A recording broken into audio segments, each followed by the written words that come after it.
Hey everybody, how you doing today? This is Michael Pink, and about to get started on our fourth part of a four-part series on CPM scheduling. Let's give it a few minutes for more people to join, but I'll be back here in a couple minutes and we'll get started. But looking forward to it today.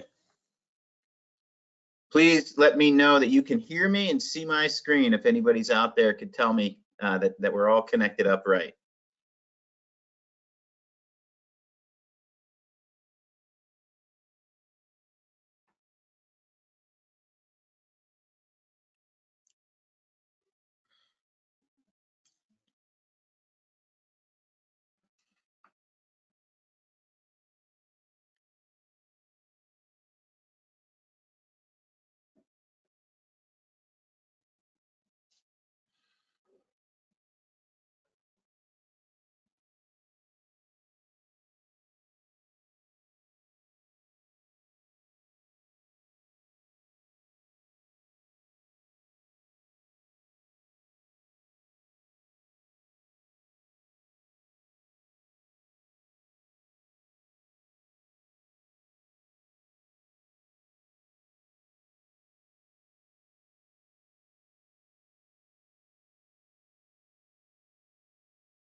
All righty, let's get started here. I see that I can be heard and the screen can be seen. Somebody even told me they can hear me from Cincinnati, Ohio, so that goes in line with my loud voice. So good news. But yeah, let's get started. I appreciate everybody joining us today for the last of the four-part series. Thank you for everybody who's attending today, as well as anybody else who's attended throughout the last few webinars. Real quickly, if you guys recall, my name is Michael Pink. I'm the founder and CEO of SmartPM Technologies. We are a schedule analytics platform for construction. Prior to that, I spent 20 years as a schedule and delay analyst working at companies like Deloitte, KPMG, FTI, and a few others. I have my planning and scheduling professional certificate and certified cost engineer certificate. I'm an industrial engineer. And yes, I've spent quite a bit of time studying scheduled data, and the whole point of this webinar series is to start to give everybody some education that I've received in hopes that you could take that information and you can make your projects better, have better outcomes. That's what our goal here is at SmartPM, is to help people keep their projects on track, on budget, and out of court. So let's go. Today, well, we've talked four times. This is our fourth time. The first class we did was basics of CPM scheduling. You know, just what is CPM scheduling? What's it all about? How does it work? What's the algorithm? Then we talked about how do you build a high quality schedule? You know, there is a method to that, and understanding that will absolutely help project outcomes if you have a good quality schedule that's worthy of managing a job.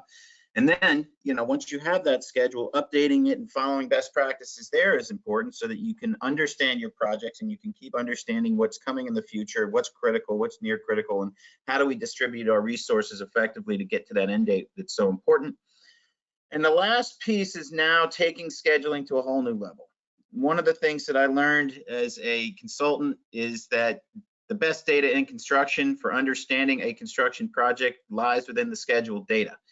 If you know how to take that information and make it speak in different ways, it will help you understand progress, performance, risk, delays, inefficiencies, all of those things in a manner to only support better outcomes through more of a project controls type process. So that's what we're going to get into today.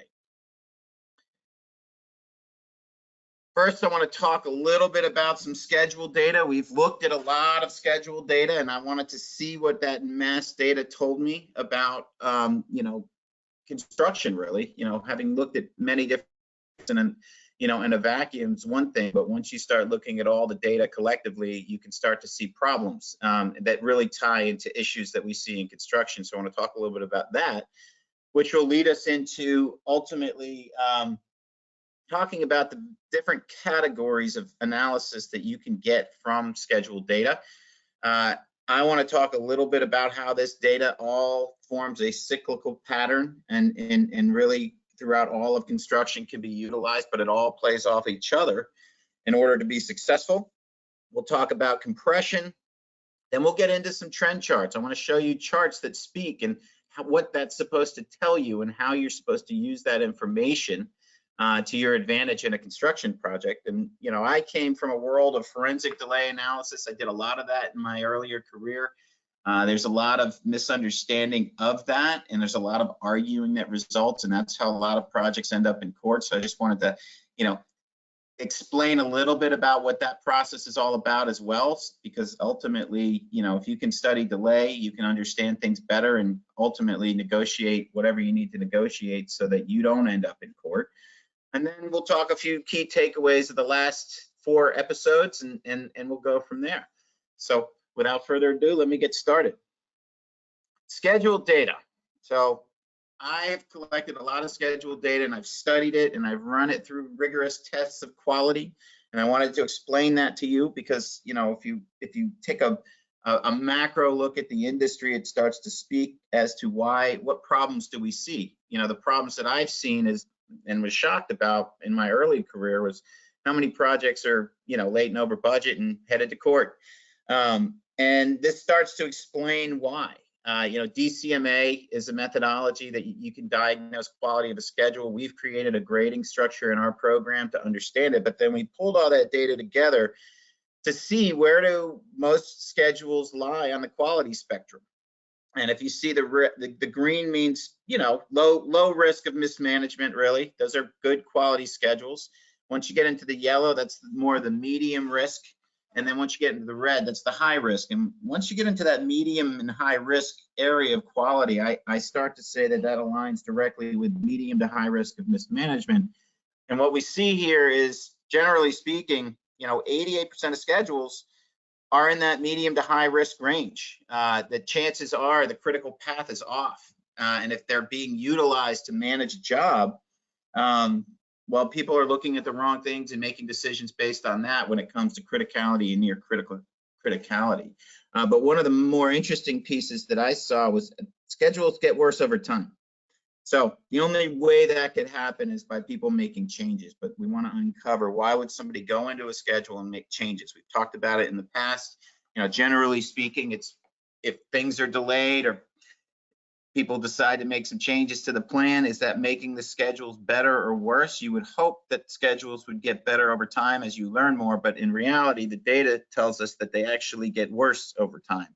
And that's due to things like pulling logic, you know, compressing the schedule, various things that you would do to change the schedule, but it's actually resulting in worse schedules, which can become even more misleading. So it's a self-fulfilling prophecy at that point. If you've got a poor schedule to begin with, and then it's only getting worse over time, then chances are things are happening and it's prodding you to make changes, and those changes aren't necessarily good decisions, and it's only putting the project more at risk. So that's number one. I want to point that out. Number 2 is looking at schedule performance. You know, SPI is a metric out there where you're studying your earned value over time, your progress curve, and then you're actually tracking against that progress curve to see what your actual progress is. And the SPI calculation is essentially actual progress over earned progress turned into a metric. You know, supposed to be 50% complete and you're 40% complete, you would be at a 0.8 SPI, 0.4 over 0.5. So that's 80%. You're earning 80% progress against your plan, which is a metric to understand because generally speaking, you would like to push your projects as far as you can when you can. That means you want to start things on the early start date, as well as you want to progress the critical and near critical paths. But what we see here is 75% of projects are achieving less than 90% of planned progress over time. That means anything at the 0.8, 0.7, 0.6. That means that in general, to me, schedules are generally over optimistic. It's put together on most construction projects are 80% achievable at best.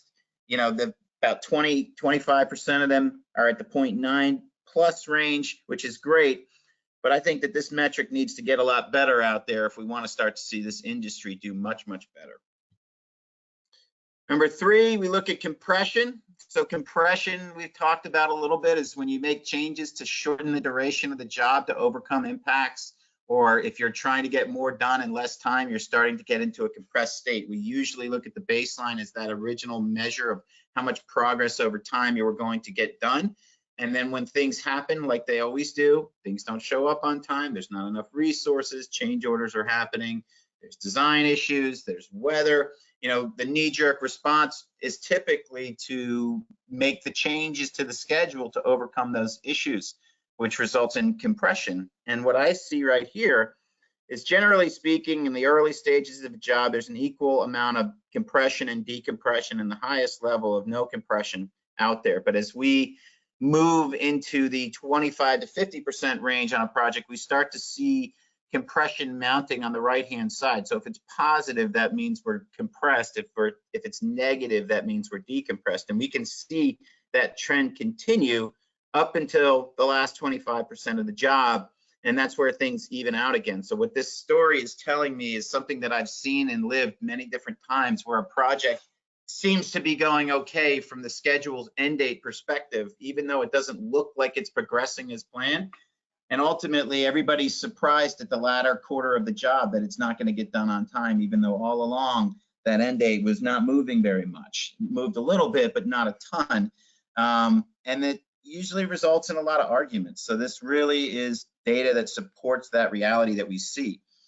So yeah, people make decisions to overcome delays to their detriment in some cases. And this is on top of overly optimistic schedules. So what's the answer there? Build better quality schedules, be a little bit more realistic, no hopefulness. And then on your decisions after you're being impacted on your already overly aggressive schedule, you're still keeping to that overly aggressive space. And that's really putting the project at more risk of compression, inefficiencies, you know, misunderstood delays at that point. So this is where we start to see all these little patterns, and it's not shocking to note that so many disagreements happen, especially when it comes to understanding delays and who's responsible. If you have a poor quality schedule that's over aggressive and then getting more compressed along the way, what's the true critical path of the job? And that's why schedule consultants are able to argue, you know, to the nth degree on these sorts of things. So data that supports what we see out there in the real world. And the last piece, and this is always a data point that I was always concerned with, was, you know, what percentage of schedules are actually delayed? We looked at projects that were over 50% complete, compared them to the baseline. You know, I've had a lot of conversations with a lot of people out there, and, you know, a lot of times the response when we ask, you know, if your projects are delayed, it's always, no, they're never delayed. We don't have claims, we don't have delays, you know, we generally manage well. And that's always perplexed me, because I felt like most projects are delayed as far as I've ever seen. So I analyzed it. And I see that, you know, close to 80% of projects are actually delayed, which is very consistent with what we see in the original data of, you know, that SPI curve. So you would think that more projects would be delayed, but why do people not believe that they're always delayed? And the reason is, from what I've gleaned, is typically when there's an extension of time, that resets the clock in people's minds. But in this case, we weren't resetting the clock. We were just looking at what was your plan and how did you perform against that plan.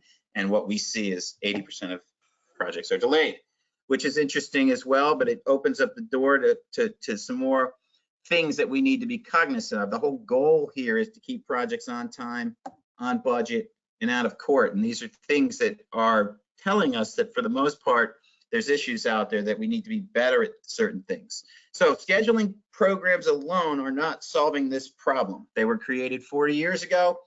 They're very useful, but we see that there's still a lot of issues out there that we want to overcome. And this is where I learned more about the project controls process, which is what we'll talk about now.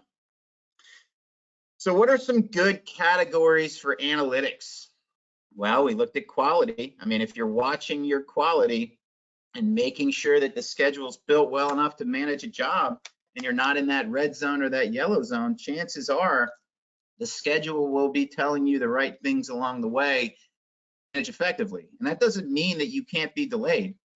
What it does mean is if your schedule is built well and you are delayed, you know exactly where you need to react to right the ship, instead of a poor quality schedule that's, not telling you the right place to react, meaning put in more crews in this area because that is the critical and near critical paths. If it's wrong, then you're putting the people in the wrong places, and the problem continues to perpetuate. The other thing that you want to study on a regular basis, and this is really getting into, that compression slide, is why are we getting compressed, right?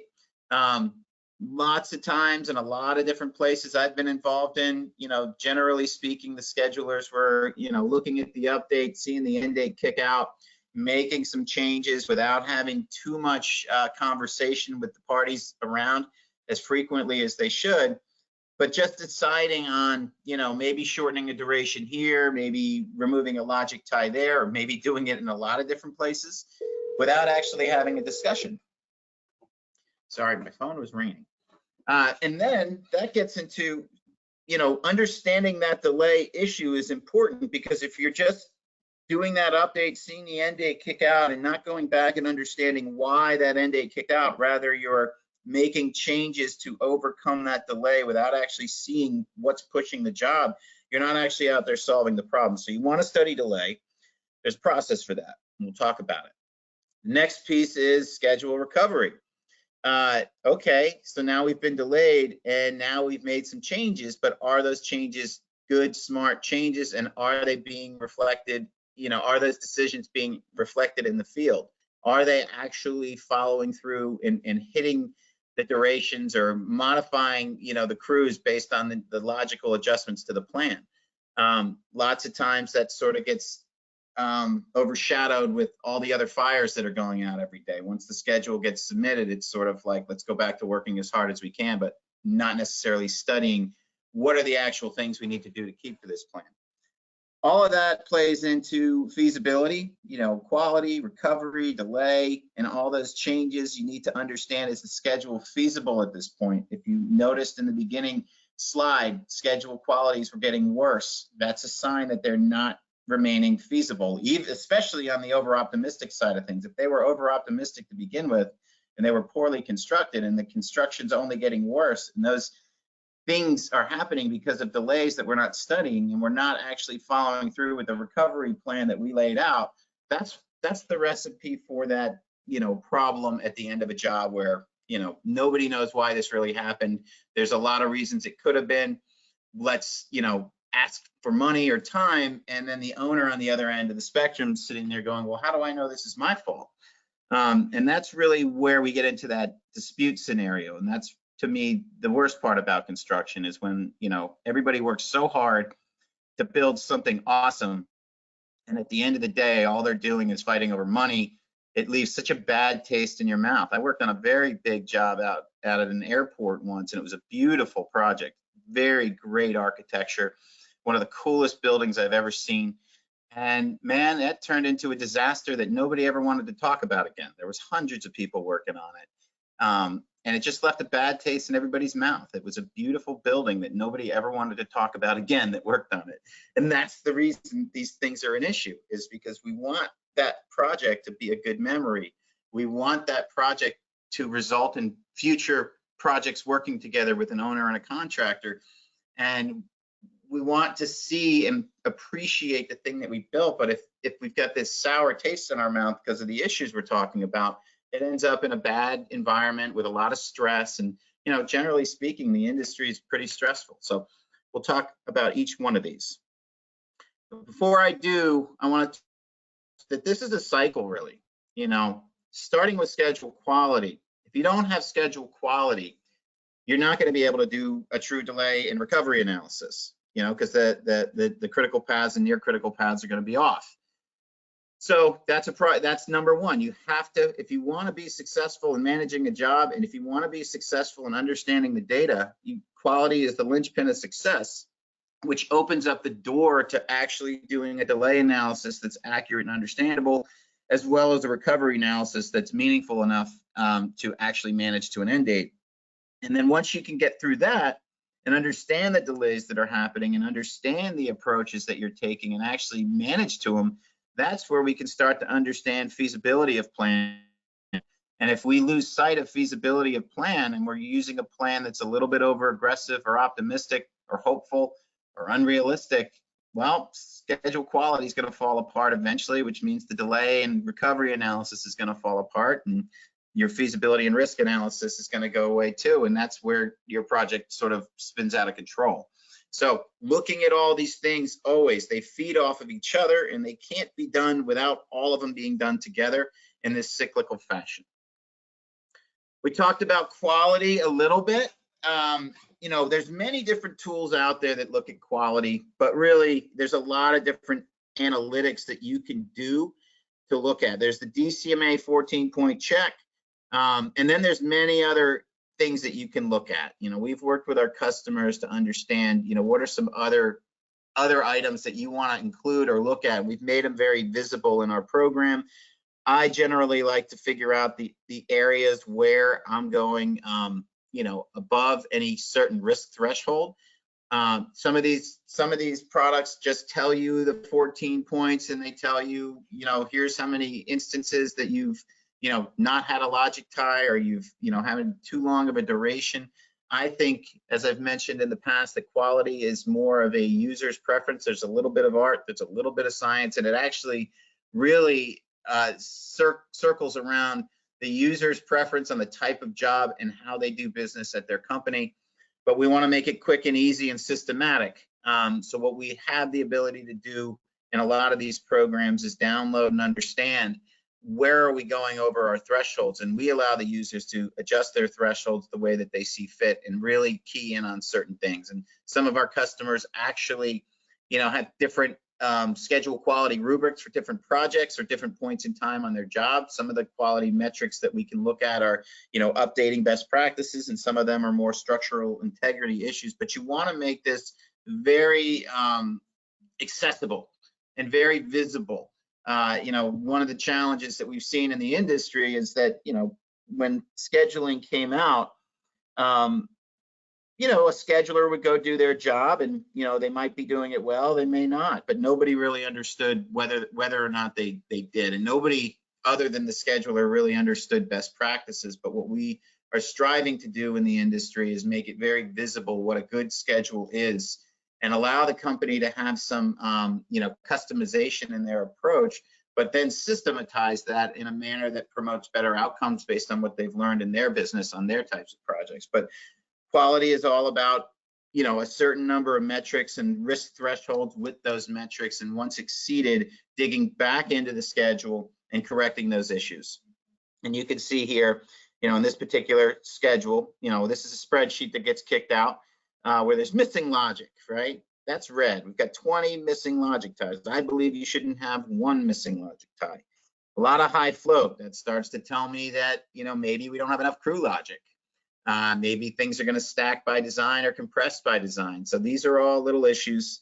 But yeah, the goal here is to, one, make it very visible. Two, train the people outside of the schedulers, the PMs, the supers, the executives. Project controls teams already know these things, but making sure that everybody understands it, making sure that there's a chain of command that understands it. You know, a lot of companies, executives don't understand the extent of risk being embedded in the schedule data alone. They're the ones that have the decision-making authority. So that's why I say quality is number one. Have a systematic way of doing it. There's plenty of technologies that allow you to do it. Number two, critical path delay. Studying critical path delay over time is important. You know, a lot of times people receive a schedule update and they just look at the end date, and if it didn't move out, great, then we're on track. But that's not the case. What I like to do is, number one, in each update period, I want to look at how far did the end date kick out. And if you recall in the schedule updating class last week, we talked about doing a status only schedule update. That status only schedule update is going to tell you how far did the end date kick out from the previous period, you know, and how far is it kicked out from the beginning of the job. This is a curve that gets built up over time. And you can see that red line is how much critical path delay, you know, increased or decreased in each period. You see those little dots right there will tell me how delayed were we in the previous period, how delayed are we now. In this case, it's moved a couple days. and that's good to know. And then once you create your modified plan, that's what this yellow line is all about. This is my end date variance on my schedule submission. And when those two lines start, separate, right? If they're the same, then that means there's not too many changes going on the job to overcome delay. But once they start to separate and that end date variance on those updates with changes start to flatline, so to speak, from the previous period, that means that delays are happening and changes are being made to overcome those delays, which should trigger the digging into what were those decisions, right? If those lines end up, separating, and you can see that there's this acceleration line. So I like to always keep track. Here's our original plan, 0 baseline. As updates happened, I want to watch that end date variance, and I also want to see, what's the extent of delay that's going on, and how does that differ from what the end date's showing me? Like, for instance, in this period right here, since the previous updates occurred, where we're trying to hold to this end date, we can see that delays started happening and they stopped holding to that end date, and then they kept letting the schedule sort of slide out and out and out. And pretty soon the end date was kicking out further than the delays that were actually happening. And what we see a lot in this data that we can see is that there's this period of time that line up with that compression slide, that in the middle of the job, that 25 to 75% range, these lines start to separate, but then they all come together. So the question is, what was going on in that time frame, right? Were they managing effectively? Were they putting the trades at risk? Were there additional inefficiencies? Were they hiding things? Were they not sure of the extent of problems that we just ended up in this place anyway? And had we just really managed and understood those delays, were there better things that we could have done? I also like to study the delay issues, right? We do need to take a little bit of an approach to go look between that status only update and the previous update. That previous update submitted and that status only update is going to tell you the extent of delay. But going back in time and looking at what the critical path was and what the near critical paths were, and now in this status only update, what the critical and near critical paths are, you can decipher what actually drove the job. It's a little difficult in that midstream if you're doing like a monthly update to really understand what activities delayed you for what, but that's something that we've decided to build here at SmartPM, is something that does a day-for-day update and analyzes delay and tells you exactly when the critical path shifts. But what I want to know is, in each period, what happened to my end date? Did I have the same amount of delay in that period? You can see right here, this particular end date moved out 8 days. You can see that the delay in that period was 27 days. The delay was here. And then ultimately, what happened at the end, and did we have to start getting compressed? And right here's a similar example where the end date moved out 10 days. The net critical path delay was 28 days. That means that we needed to get 18 days back due to changes. These were my delay issues. These were my recovery issues. When I call recovery issue right here, that means achieved recovery. So you can see right there that we had 32 days of delay. We actually got 4 of those days back due to things we did on the fly in the field to get those days back. These were why we were delayed. These were the things we did out of sequence to overcome some of that delay. But then we had to go in and make changes to the future to bring the end date back in 18 days. So I want to know all these things always. I want to know, how far was the project delayed? When the project was delayed, were we doing things to overcome that on the fly without waiting until the update period? Were we doing things out of sequence because we knew things were being, done late? Did we try to mitigate? Did we show signs of mitigation without waiting for the schedule update? And at the end of the period, I want to know my exposure and why it happened. That's why we identify these delay issues. And you do it in real time, because if you don't do it in real time and your schedule falls apart, you're pretty much then left to go do a real intensive analysis that's got a lot of potential risk for arguing.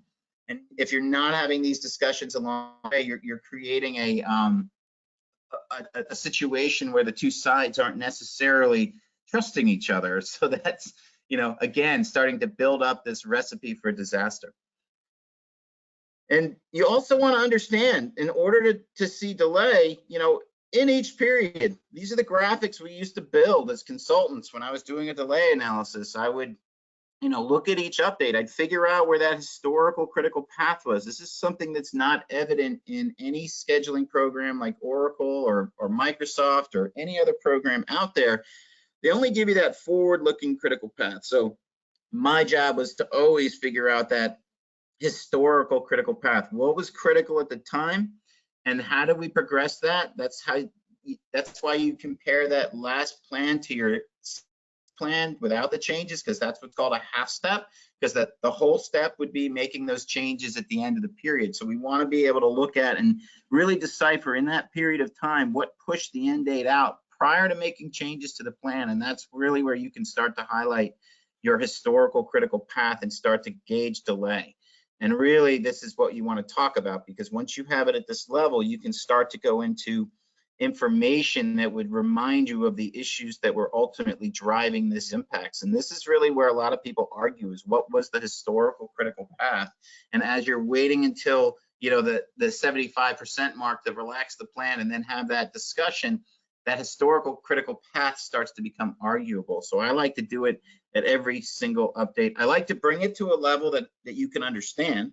If you had a 50-page Gantt chart you're looking at and you're trying to discuss delay issues in a specific area, you sort of lose sight of the person that you're talking with. But when you bring it up to this level and you start to show period over period, where was my historical critical path, and also call out areas where you were recovering and what you were doing, that starts to begin to be a believable story that you can discuss and actually get to some sort of settlement. And the sooner you get to those settlements, the better for the job. Like, for instance, if the owner is actually delaying the job due to a change order, and you've analyzed it in real time, and you showed them that, you put the design together, we fabricated the things, we had a couple RFIs, and then this didn't get started. It was on the historical critical path. So the end date got pushed out to Y. What would you like me to do? What would you like to extend the date, or would you like to, accelerate? And each one of them will come at a cost, but which one do you want for your business? And when you have those discussions, number one, it builds trust. Number two, it actually gets the other side that might be causing the problem to start, responding quicker, because each little request for time is like a stinging point. And you know how people react when they're stung. They don't want to get stung again, and they start complying and responding quicker and that sort of thing. The only challenge in the industry I've seen is that this discussion isn't happening frequently enough, and it's not supported when it is discussed. So what we strive to do is understand that there's different methodologies you can do to do it manually, and there's different technologies like ours that you can actually analyze it using the data itself. But bringing it to this level is important. Identifying that historical critical path is important. Doing it through that half-step methodology is very important. Now, what do we do with that information? If we understand delay and we understand, that issues are being done to the schedule to recover, well, we've got to then go dig into that detail. And you can see, what we want to track here is what's the extent of changes and what types of changes are they, right? We've got duration changes, we've got calendar changes, logic changes, activity changes, but we also really want to key in on critical changes and near critical changes, changes that alter the future critical path. There's a way to do this manually, and that's to take that status update that we talked about, where you didn't make any changes, and you can look at all the activities on the critical and near critical path at that point in time. And then you go into the changes, right? You go into what all changed, and you can glean that information from various programs, including ours, including Fuse, including Claim Digger, if anybody remembers that. And I used to do this manually. I'd do that update without the changes. I'd destatus everything, and I'd undo all the changes just to see what that critical path was supposed to be. I'd go find any and all of those activities in the change log and understand what changed about them on the critical and near critical path. Did they shorten durations? Did they remove logic? And that started to help me reverse engineer the thinking of the person who was doing the changes, so that I can get visibility on their thinking process, so that I can monitor whether or not they were following through with those things. And then you also have to look at what is the future critical path, and is that an accurate one? Is the schedule of quality still? All of these things need to keep happening at every single update if you want to have your finger on the pulse of the job. And these things are not available in Primavera or Microsoft or any of those other tools until you have an analytical package. But the real question is, okay, changes are happening. How at risk are we? Right? This starts to get into that feasibility side of things, right? We want to study compression. Compression, this metric of compression to me is how much more work are we trying to get done in the remaining duration of the job?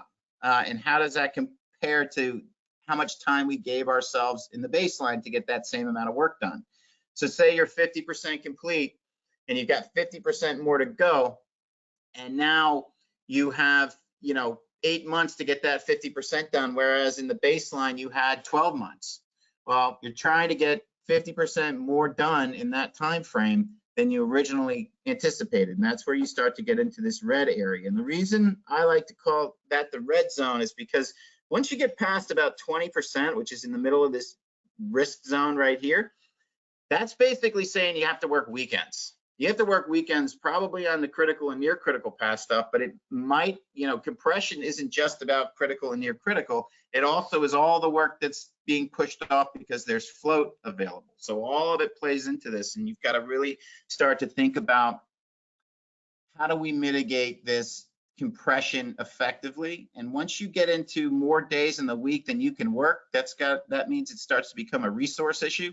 And that's where we start to get into the red zone, and we want to know those points in time, and we want to then really look closely at the schedule. We want to definitely have discussions with the people in the field as to how are we going to get this ship righted. And the good news is once you start getting that ship righted, that compression number starts to go down, and that means that you're starting to get on track again. Or else you'll end up in this situation where you compress the schedule and then you had to start relaxing it out further than the delays that were existing, which is where you want to know that too, because now you're pushing the end date out due to your changes instead of just doing an update and keeping to that. Now you're adding things that will push the end date out. And to me, as an analyst, that's a questionable thing too.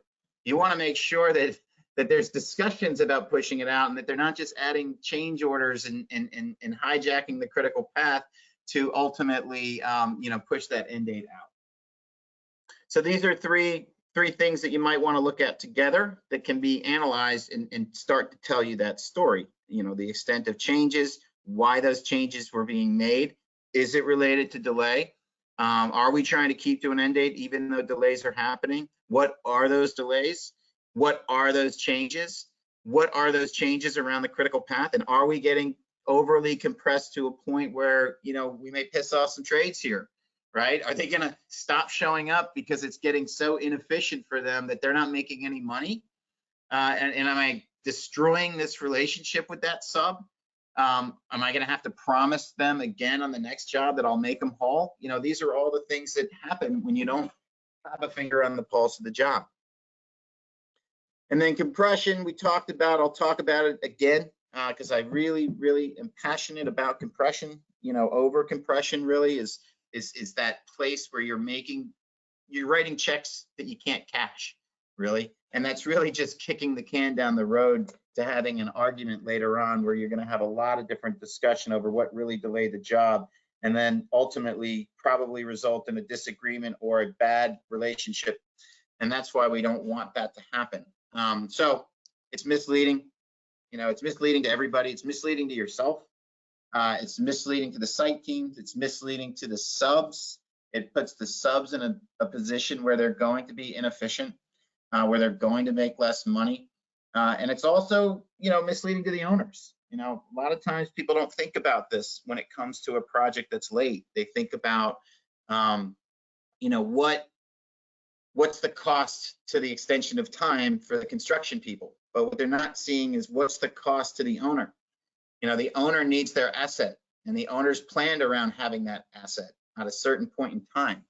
And if they don't receive that and they learn way too late that it's not going to happen after they've already, assembled teams, teams to sell apartments or, told their shareholders that, this manufacturing facility is going online on such and such a date, and that's what our financial forecasts are based on, and that actually doesn't happen, it's very damaging.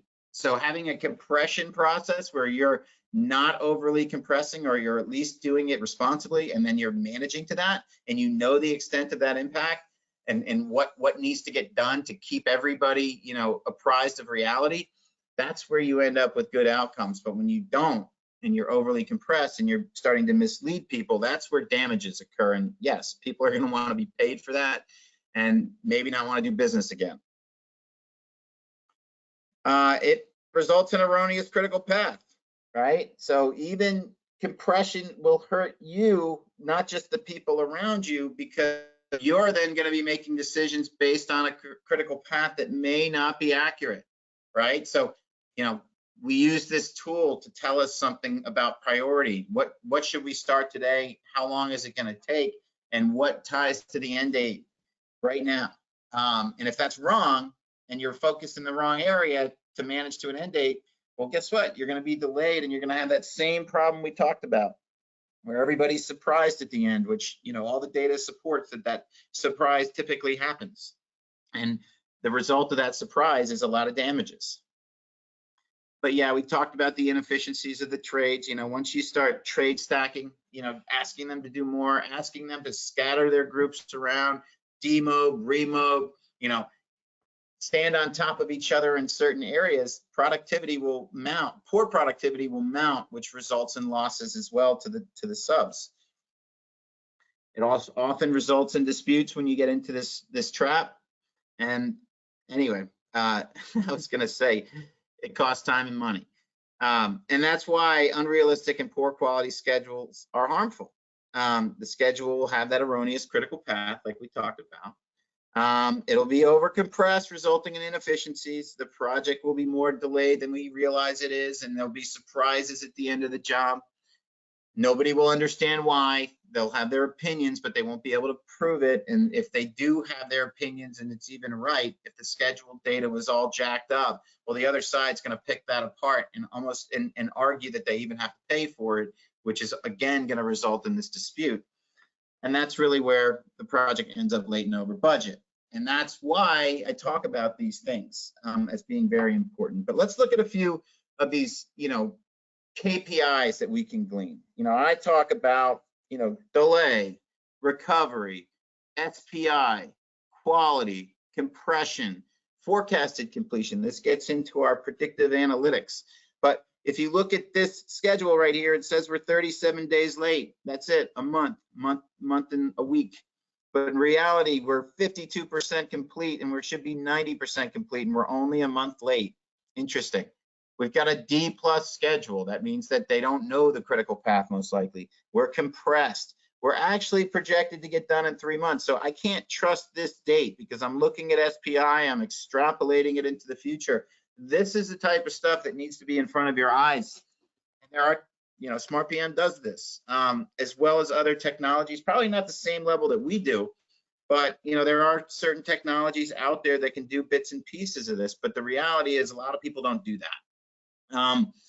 These are the types of things, if you do a Power BI dashboard, that you want in front of your executives, that you want the executives to understand. A lot of people feel like, I don't want everybody to know how bad it really is, but you're doing your firm a disservice if this information isn't visible, because everybody on the project, owners, contractors, subs, they all want it to be successful. I have lived in a world or even a project at this place, at this time, being as bad as it looks, can be course corrected if you understand which strings to pull and what things to fix, like fix schedule quality, decompress the schedule, understand the delay for what it is, start to mitigate this additional delay that's pending. All of these things can be talked about if they're seen, and that's really where things sort of fall apart. This data isn't always available. So I'll talk a little bit about project health. Project health, to me, and this is what I view it as, is a combination of looking at SPI, schedule quality, and compression, which all factors into a risk analysis. Project health can be said differently as a risk gauge on the plan going forward. It does factor in our plan versus actual. It does factor in our critical path delay. gives us that performance look, that delay look. It also gives us a little bit on our schedule quality to see what sort of risks are embedded in the future. But getting to a metric where you can actively gauge what project requires my attention today via a health metric is very important. So I think that that's also something that's important, that it's in front of people. You know, we work with a lot of different companies, and one of the biggest complaints I hear is that I didn't realize that the project was where it was. I didn't know when to step in. If I just knew when to step in and help, that's what I would have done. And that's coming from the executives. You know, the executives don't like this problem, just like the site teams don't like this problem. They are manageable if you understand the extent of these issues. Getting into feasibility. So this is more performance tracking. Feasibility is about the schedule quality grade. It's about the compression. It's about the forecasted completion. If your schedule quality is low, your plan is not feasible. If your compression is high, your plan is likely feasible.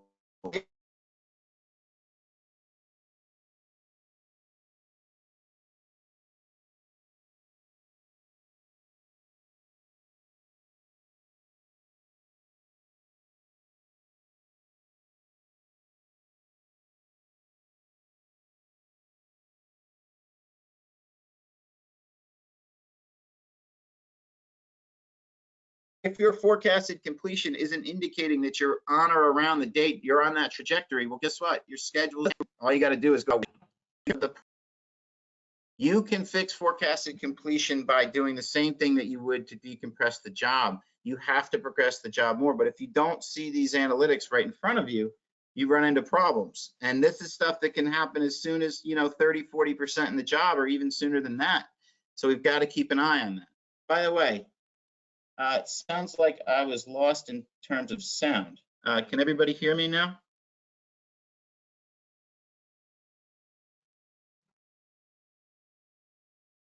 Okay, thank you. I'll actually go back and I'll talk about these items. Again, SPI, these are performance-based metrics. Studying delay, studying decisions and future delay, pulling that all together into an overall health metric. Oh, it was only 10 seconds. Schedule quality can be fixed. Compression needs to be monitored.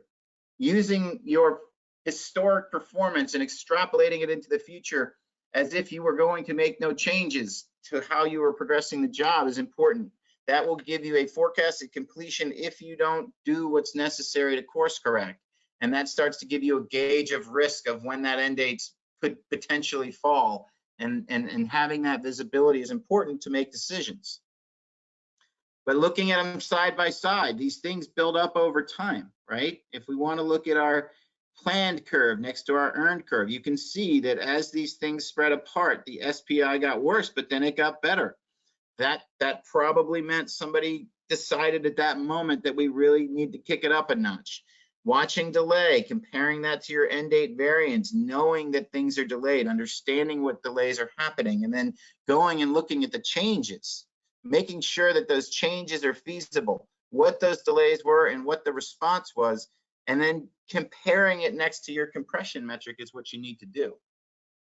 Then taking your quality and your health and making sure that you're not declining, right? If you're going to make changes, don't let it adjust the integrity of the schedule, because then you're again shooting yourself in the foot. And all of that's going to feed into a downward trend in health. If we're looking at quality, if we're looking at compression, if we're looking at earned value over time, we're studying delay and recovery, all of those things, if they get into that risky state, are going to make the health decline or the risk go up. I think project health is the inverse of a risk analysis gauge. But yeah, all of these things you have to have checks and balances on, and you have to make sure you're not in the red zone. And if you aren't, you are going to have a successful project. And the whole reason we create these analytics, this whole reason I learned to look at these analytics, is because I saw a path that if you did these things, end dates are much, much better. Results are much, much better. People leave that job happy. They don't feel stressed along the way. The relationship with the owner and the subs ends great. And guess what? You get more work. The owner trusts you. The subs trust you. all because you're looking very closely at information that's at your disposal, but you're looking at it in a specific way. Again, we have a cyclical thing where quality, delay, recovery, and feasibility all feed into this cycle where we've got to constantly be monitoring. And what that does is start to tell you the story over time, right? This same project was extrapolated out. You can see here that, you know, as quality got worse, changes were being made, and that was happening because of delay. And it was, you know, people wanted to keep to an end date, which was resulting in compression, and that was making our health decline, our risk go up, until somebody made the decision to start relaxing the end date a little bit, to decompress the job and not make haphazard changes. Now, that may have resulted in not much better of a schedule, but it did get a little bit better. And towards the end of a job, I will tell you that most schedules get a little bit worse just due to the nature of construction, because you've got a lot going on that need to get done, and you have to remove that logic, and you have to put people everywhere to tick and tie everything up. So it's normal to see schedule quality decline, which is a metric that we don't really include in our health metric at that point in time towards the end. But you can see that through the decompression, through acceptance of delay, through not making too many changes, we got a better schedule and a better health over time. But do we want to get to this point? And the answer is no. You get to this point by not monitoring these things. And that's what I learned as a consultant. This is project controls, right? That is why we have project controls. Project controls to me is taking information and analyzing it in a manner that supports better outcomes. It's all about the data at that point. But if you don't know how to do it, or you don't have time to do it, you're generally always going to be ending up in that place where projects are, you know, overly compressed. The delays are happening and you don't know why. You know, everybody's unhappy. You know, that's what we need to avoid in this industry if we want to institute change and get to that place where projects are very predictable and we know exactly what to do and when with the information we have at our disposal to accomplish what we want to accomplish and get them done on time, on budget, and never end up in court. You can see right here, if they picked up on it early, right? They could have done some things to stop the delays. They could have righted that ship. They could have made some changes. They wouldn't overcompress the job. The quality wouldn't have gone to where it did. The health wouldn't have gone to where it did. You have to pick up this stuff at the point of time before it becomes a problem, or else you're going to have, you know, an unsuccessful outcome on the job, which, you know, without this data, trust me, you're blind, in my opinion. You know, I talked to a lot of supers and PMs about this one reality. You know, we talked about it with scheduling, right? That schedule is a calculator. A lot of people they denounce the use of schedule data because they've been building things for 20 years, but they've been building things that have been delayed for 20 years. But the reality is this data is powerful if you know how to get to it. Like I said, there's technologies out there. There's processes that have been determined over the years. I've watched them unfold as I've been in the world of consulting. So these are the things that I want to teach you about so that you can stay on top of it. Real quick, I want to also explain delay analysis because this is a place that, you know, a lot of people misunderstand. The historical critical path, right? I've been on projects where I had to fly into Florida to go have a discussion about a 2-month delay on a job, and the contractor was asking for about $300,000. And what I realized in that moment was that the end date didn't move. The end date was 3 days off, and they were, you know, asking for 2 months of time. And they were looking at the wrong milestone. They were looking at an interim milestone. And first and foremost, an interim milestone being late, yes, it's an indicator of a future problem, but if your end date's not slipping out, then you're not necessarily delaying the end date of the job until it's, you know, unless you're overly compressed and you're being, you know, a little bit hopeful. But nonetheless, until the end date moves out, the contractor's not going to spend any money. So this concept wasn't understood. It was, and a milestone moved out by 2 months, but When you're asking for time and money, you have to prove that you're going to be there longer. Your equipment's going to be there longer. Your people are going to be there longer. And if that end date's not moving, well, you're not going to be there longer according to the schedule.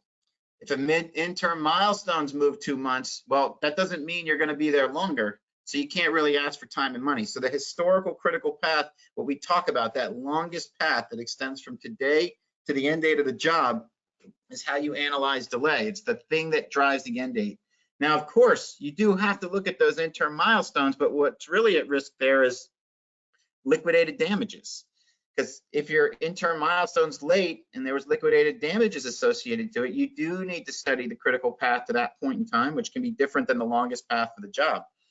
But really, when we talk about delay and claims, for the contractor to be rewarded any money, they have to prove that they were delayed in their time of being out on the site, which extends to the end date of the job. And also, that would result in potential revenue loss, which is why liquidated damages are always associated to that substantial completion milestone. The other thing important is, if you have a schedule that's poorly constructed, that doesn't tell you the right critical path, and it's very evident that the person who built that schedule didn't know how to build a schedule that would tell you the right things, you're not going to have a very good outcome. You're going to have a lot of arguing over what the true critical path of the job was, which you may not even know. And somebody who's studied construction, like an analyst and looked at 100 of these things or 1,000 of these things, will know where all your breaches are in your schedule data, which ultimately drove an erroneous critical path, which ultimately got followed and delayed the job, but it didn't matter because you didn't know the true critical path. So I recommend that you always have that high quality schedule as a precursor to anything here. Damages occur. What are damages? Damages are associated for two things: extended general conditions and loss of revenue. So if you think about the end of the job, again, I told you the end of the project being out there longer is really the only amount of time you can ask for, and that's really dictated by the project's longest path. But what if the contractor didn't cause that issue and they were there for a month or 2 or 3 or 4 longer, and they can prove that all the critical path delays throughout the job were not their fault? Well, that's what's called compensable delay, right? That's where you get an extension of time and you get paid for that time. If the owner and the contractor both delayed the job, what we call concurrent delay, that's excusable non-compensable delay. That means that since both parties delayed the job simultaneously on 2 concurrent paths or on 1 critical path for the same issue, well, all you get is an extension of time, and the owner doesn't get liquidated damages and the contractor doesn't get, general conditions fees. They both just get an extension of time. And now if the owner didn't cause the problem, and that's inexcusable, non-compensable. If the contractor is proven to have delayed the critical path leading to the end date of the job, then that means that the end date is gonna be pushed out, but the contractor is not getting paid for any of their time, and they're gonna have to pay liquidated damages. So those are the 3 things. There's excusable, compensable. That's when the contractor did not cause the problem and they get an additional time frame to get the project done and they get paid. There's excusable, non-compensable. That's your concurrent delay. That's where both parties are at equal, risk of that issue. That's the concurrency we see. And then there's the inexcusable, non-compensable. That's where the owner is ultimately the one who was affected by the contractor, and it's up to the contractor to get it done on time, or else there's liquidated damages associated with it in accordance with what the contract is. What I like to do is I like to look at the job period by period. This is called a windows analysis, right? Each window represents a period in time where you had a plan, right? The issue why we do the windows analysis is because at each update, things change typically, and you have a new plan, and that plan is usually accepted. So in this period of time where you had a plan, we have to measure the delay in that period. That's why I talk about that status update being so important. And then again, once you have that modified plan, you have to then take that plan and study it for the next window, and you have to identify that historical critical path and quantify it. There's different methodologies. There's the as planned, as built method where you take your plan and you study it with an as-built, but that doesn't factor in the decisions along the way, so it's usually arguable in court. There's also a collapsed as-built where you take your final schedule and you de-status it as if it was the original schedule, but it's not actually, again, factoring in the points in time where those decisions are being made. That's why I like the Windows analysis, where it basically says you had a beginning of the job, and we all know things are going to change. And at each point in that time, we made those changes. So a new schedule ensued at this point, a new path potentially, and a new way to manage. And I have this little tidbit of information, and then there's another bunch of changes. So in those periods of time, we're basically accepting the fact that we're allowed to make changes because that's the nature of construction. But we have to study how did we perform against that plan in that period before we made the next tranche of changes.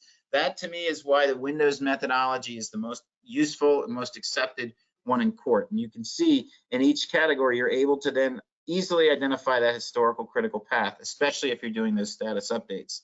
And then you got to build it up as you go. You've got to update this graphic every single time, and you can see what's going on. You can see what's going on with the critical path shifting, where the near critical paths were, end dates are doing. And if you look at it next to that slide we were showing, where you're also factoring in the recovery measures that were going on, you can then mix and match the types of analyses that you do, because at some point the schedule might have gotten so infeasible, it was untrustable. And the last update, we have to then measure until the end of the job using that as planned, as built methodology.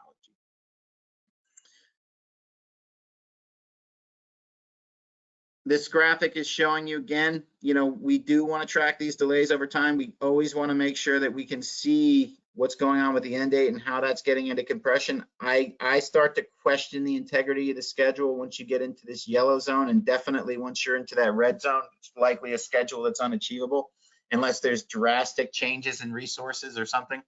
But those are things that you need to think about. But I hope this was helpful. We've got plenty of information in our knowledge base. If you guys ever want to go to our website or reach out, want to learn a lot about a lot of these things. Obviously, our product supports a lot of these things, but really, if you ever want to learn about these deeper, other than a 4-part webinar series, because I can talk about this stuff for 4 years if you gave me the time. But I hope you learn these things. Number 1, CPM. This is all about the critical path methodology, is all about laying out a plan and then getting this metric called float to prioritize the work so that you don't delay the job. That float value, the closer to 0, the more at risk, the more sensitive it is to delaying the job. So that's where you got to key in. You can always draw a plan, but once you start to understand what paths are dictating the end date today, which you can't do in your head unless you're building like a house. You're building a commercial project, I wish we could all be geniuses like that, but we can't. So we use this calculator, and part of the calculation is understanding the critical and near critical paths. That float number is how you prioritize. The number 2 thing I hope you gained from this is quality is so important, and honesty and integrity is important too. We don't want to fool ourselves, and we don't want to fool the people around us, and we want to have the tools necessary and the understanding necessary to produce schedules that are meaningful and useful. And that can be gauged through the quality analysis. The other thing is, changes happen, but let's not go crazy with them, right? We should actually be thinking what is feasible, what for real should be changed that we can achieve, and not get to that place where we're making changes so we don't have that delay argument with the owner. The delay, when you have a delay, remember, it's all about the end date of the job. It's all about proving that, you're going to be there longer. It's not about an interim milestone. You can do a delay analysis to an interim milestone for calculating liquidated damages, but really, as a contractor, if you're going to be asking for time, you have to go find that period in time that the critical path drives to that would otherwise make you stay out on that site longer, than you originally planned, and you couldn't recover from. So it's the end date. And then the last thing is, and I want everybody to know this, this is a lot of information, I know, but it's very meaningful. The industry as a whole, we saw it in the statistics before. There's a lot of room for improvement, but take it from me, who's been out there, these things that we talk about all of them, to me, is your recipe for success. And, I spent 20 years studying it. I want to give that to you. I want you to understand it. And don't feel like, anybody has this all figured out. 90% of schedules are not built well enough to manage a job. And most people don't, I'd say less than 5% of construction companies actually have a project controls team, but it's all possible. And now with technology, it's there for you. It just needs to be understood and studied and learned. But thank you so much. I really appreciate the time. Feel free to reach out at any given point in time. If you want to learn a little bit about what we do here, fill out that QR code. If you want to stay in touch and you want any resources, we're going to be sending out these videos. We're going to be sending out these, ebooks and whatnot. We've got ebooks on all this kind of stuff. If you want to download it and send it off to your company, there's so many resources you can get on our site. Would love for you guys to join our world and learn as much as you can about keeping your projects on track and on budget and out of court. So thank you so much again, and I wish you a wonderful rest of the day.